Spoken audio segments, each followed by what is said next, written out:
On a hot August day, a new team came together for the very first time. The team that assembled there was like no other team before it.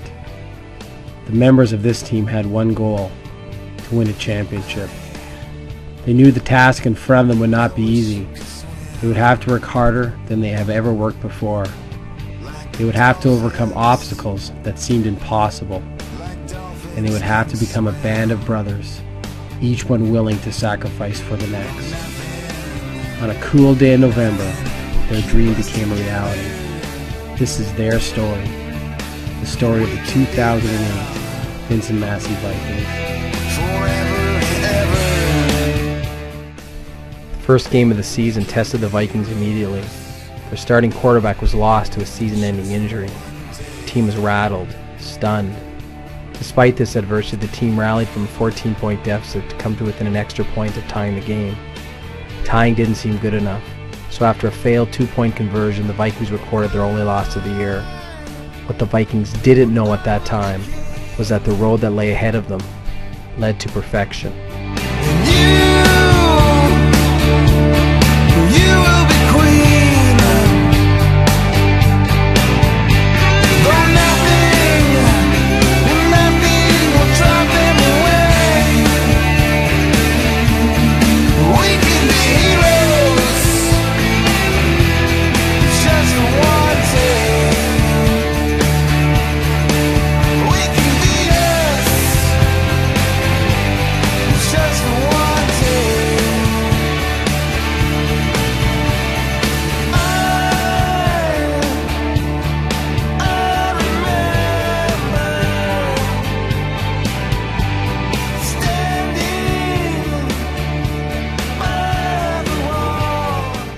With their first loss to Neyland still fresh on their minds, the Vikings were off on their only league-sanctioned road game of the year.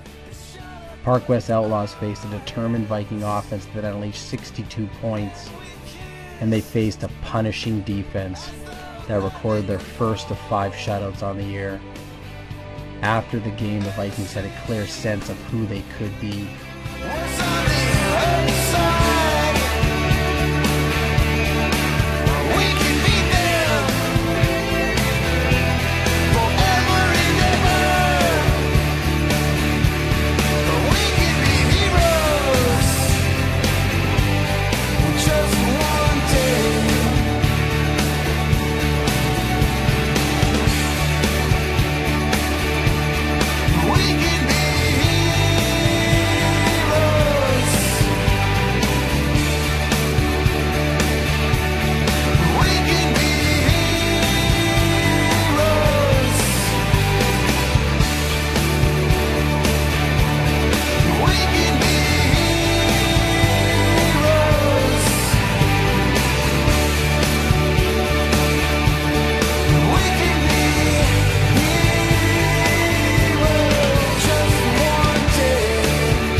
The team had no time to rest as they traveled to Stonewall that Tuesday to play an exhibition game against the Rams. The Rams saw the class of the RMFL and were quickly handed a 48-7 loss. The team was excited, but they knew they had to refocus so they could face their arch enemies from Crocus Plains that very Friday. The Plainsmen were coming off an upset win of the Spartans the week before, and they were brimming with confidence.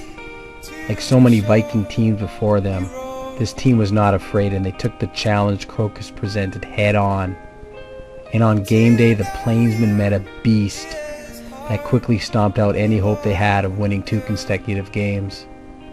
The Vikings played a perfect game and destroyed the Plainsmen 35-0. This team was starting to come together.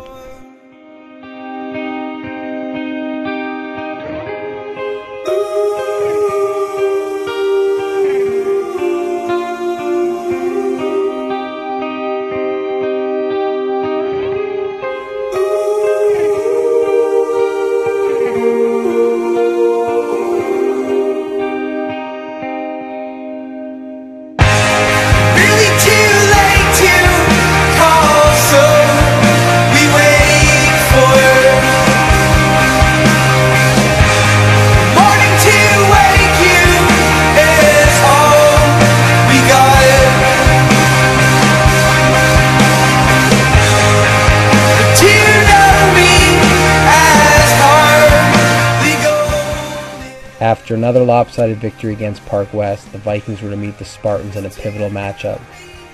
The winner of that game would most certainly secure first place and home field advantage throughout the playoffs. The previous 1-point loss to the Spartans was still fresh on the minds of the team as they prepared that week. The team's thoughts, however, carried beyond that first game to a year ago, when the Spartans handed the Vikings another 1-point loss by stealing victory away in the dying seconds of the game. The bitter memories of those two games were incinerated by a 15-11 win over the Spartans. The Vikings now held first place in the league and were in control of their own destiny. Redemption had been achieved.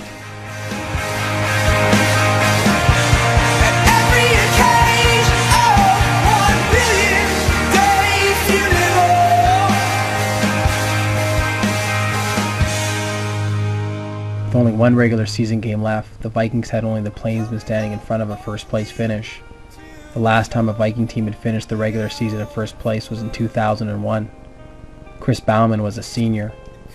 First place would be an extreme accomplishment. However, to achieve first place, an extreme effort was needed. The Plainsmen battled the Vikings for 4 hard-fought quarters. The Vikings found themselves down at the half, but in typical Viking fashion, they battled back to edge the Plainsmen 19-13. The Vikings had secured home field advantage. Home field would never sound so sweet, as it was determined earlier that week that the playoff games would be played on Massey's new field. For the first time in the history of the program, the team would begin their quest for a championship on home soil.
Playoffs were now set, and the Vincent Massey Vikings would face off against Park West in the semifinal.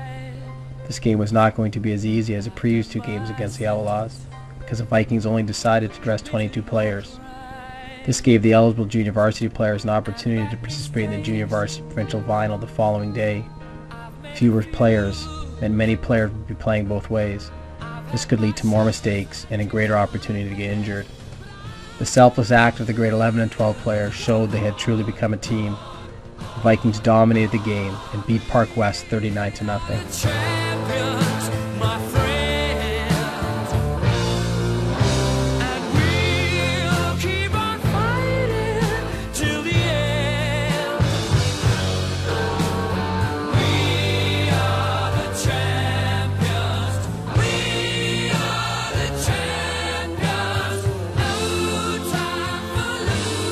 Final was set. The 2 best teams, the Vikings and the Spartans, were going to face off for the inaugural RMFL 12-man championship. The team was anxious throughout the week and practiced hard and spent many extra hours studying film. The Vikings were not going to let this opportunity slip away. During the week, the coaches left no stone unturned and prepared for every possible situation Nealon could throw at them. The game was a hard-fought affair that turned in the Vikings' favor when a Spartan miscue on the 1-yard line led to the only points of the game. The Spartans tried desperately to get the equalizer, but were met by a determined and resolute defense that didn't allow the Spartans to achieve 100 yards of total offense. A key interception followed by 2 first downs by the offense late in the fourth quarter sealed the championship for the Vikings. The Vikings had accomplished what they had set out to do at the beginning of the year. For the rest of their lives, they would be known as champions.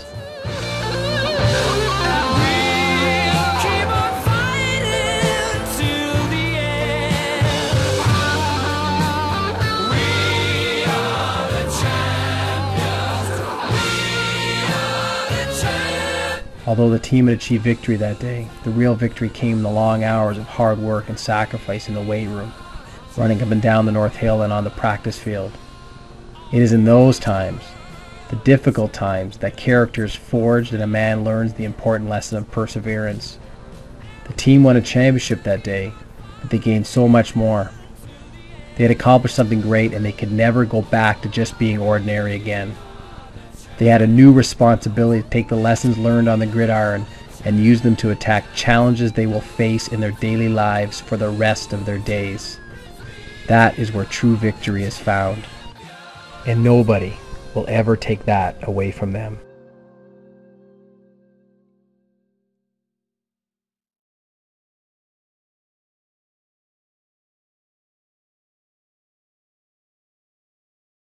The 2008 graduating class will be missed. They had the great honor to lead this program into a new frontier.